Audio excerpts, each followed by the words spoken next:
We all have self-doubt. Self-doubt is this thing that we have inside ourselves and we can't really explain why. But it makes us give excuses, it makes us not be able to do things. And we also use it all the time to excuse not doing what we were supposed to do, to excuse not pushing ourselves to the limit. Hello and welcome to this video. In this video, we're going to be talking about how to get rid of self-doubt. So just before I start this video, if you're new to this channel, please consider subscribing as I make videos that really try to help as many people as possible. So what exactly is self-doubt? From the little introduction, you would know that self-doubt is this thing that we have inside ourselves that prevents us from doing certain things. It's like an inner voice, it's an emotion, it's something that we can't quite touch. But self-doubt is that little person in the back of your head that says you can't do it, you're not worth it. Why are you trying to do this when there are better people out there already doing these things? You're going to fail. So self-doubt is not a positive feeling. It always makes us doubt ourselves. When we're trying to push ourselves to the limit, whether it's physically, mentally, or any other way, self-doubt always creeps in. So how do we get rid of self-doubt? Well, the first thing would be to realize self-doubt's effect on you. So whether you're pursuing a career in finance, whether you're pursuing a career in science, whether you're pursuing a career that really pushes humans to the limit in technology and stuff like that, you're going to need to perform at your peak performance. Self-doubt creeps in and tells us that you're not worth the promotion, you're not worth working harder for, if there's someone better than you. So we have to really realize self-doubt's effect on people. The biggest thing that I think self-doubt gives to people is excuses. Oh, I wasn't good enough for this job anyway, so I didn't apply. Oh, I was never going to win that award anyway. What's the point of applying? We all have self-doubt. So from my experience, there are certain competitions where I didn't even want to enter because I knew the competition was just so fierce and that I would lose. However, if I give one example, which was just before the pandemic, there was this competition, young lecturers competition, and I entered it thinking, oh, I'm not going to win. But my supervisor kind of like, not forced, but my supervisor kind of encouraged me to actually sign up for this. And I actually did it. I actually performed in the competition and I actually won. So that is an example of how if I had let self-doubt rule me, I would never have won that, and I actually won cash prize, so that was pretty good. It's something to put on my CV and it's something that's going to help me in the future with presenting.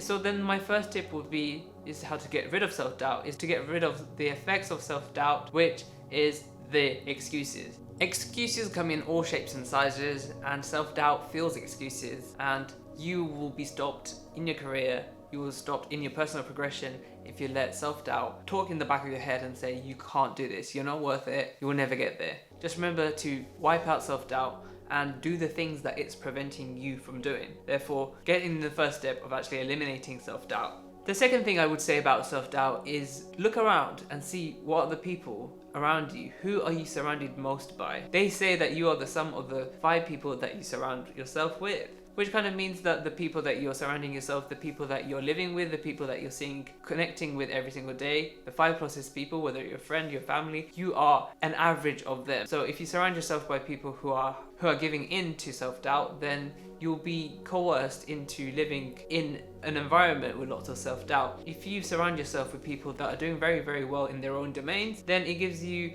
that experience, it gives you that exposure to people who are not letting self-doubt actually control their lives. The other tip that I would give to get rid of self-doubt is to critically analyze yourself. Let's say self-doubt was there for a reason. It probably was an evolutionary reason why you'd have self-doubt. For example, fighting a mammoth on your own. If we weren't evolutionarily wired to know that we can't take on a woolly mammoth on our own, even with a spear, then it would cost so many lives. So this must be a inbuilt evolutionary mechanism that tells us, you know what, you can't jump 1,000 meters across this cliff to another cliff. You can't just jump into the water from a mountain.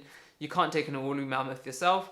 These are evolutionary mechanisms that prevent us from dying. However, in the real world, in today's world, these things actually prevent us from doing better. So critically analyze yourself and know what you're good at. For example, I can't swim. My self-doubt tells me that I can't swim. I wouldn't be trying to join an Olympic swimming marathon, whatever they call it. So I know where my limits are, I know what I'm good at, I know that to get to somewhere, to get to swimming, I need to start swimming lessons, I need to start paddling in the pool. So I know the steps that I should take. So self-doubt is not a substitute for being reckless. So just know that and critically analyze yourself, know where you're heading, make sure you know the steps of how to get there, and just realize that self-doubt shouldn't be the blockade, but it also shouldn't tell you that just because you have self-doubt in something that you should do something that's completely out of your domain and your experience. So those were my few tips on how to actually eliminate self-doubt. If you found them useful, please press like, comment down below and let me know what your biggest points of self-doubt are, and let's discuss as a group. If you like this video, please subscribe for more content like this, and as always, thank you for watching.